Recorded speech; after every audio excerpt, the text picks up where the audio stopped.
Assalamualaikum warahmatullahi wabarakatuh. Selamat berjumpa lagi teman-teman semua.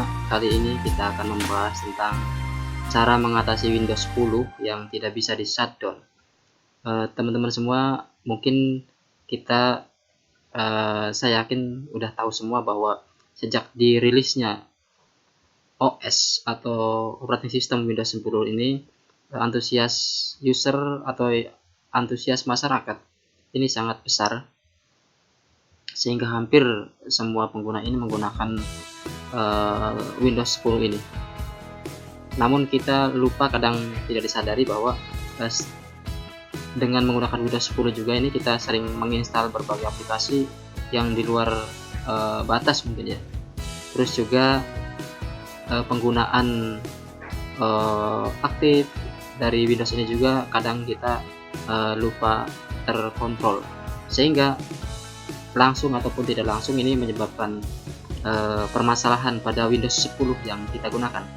Nah, diantaranya yang timbul dari Windows 10 ini adalah ketika kita tidak bisa melakukan shutdown pada Windows ini.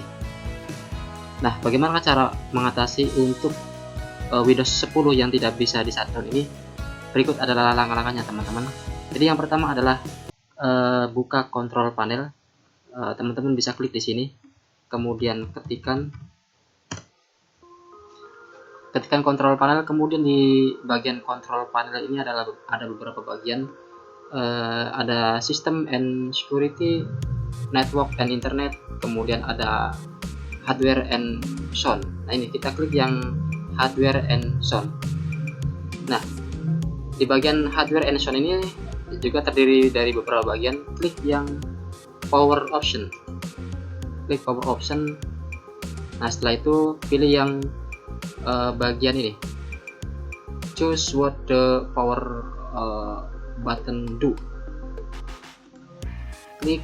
Kemudian nah di samping kanannya ada pilihan. Pilihannya adalah ada change setting that are currently unavailable. Ini kita klik. Nah, di sini. Nah, untuk laptop atau komputer yang tidak bisa shutdown di bagian di Windows 10 ini shutdown-nya tidak aktif ya. Jadi di sini menggunakan atau yang aktif adalah ini. Jadi di bagian when I press the power button ini kita klik, kemudian pilih yang shutdown. Kemudian setelah pilih shutdown kita klik save change. Nah, dengan langkah seperti ini maka permasalahan Windows yang tidak bisa shutdown tersebut pada Windows 10 ini akan teratasi sehingga bisa melakukan shutdown dengan normal. Terima kasih teman-teman, sampai di sini pembahasan kita kali ini. Mudah-mudahan ada manfaatnya. Nanti kita lanjutkan pada lain waktu dengan pembahasan yang lebih menarik. Terima kasih. Wassalamualaikum warahmatullahi wabarakatuh.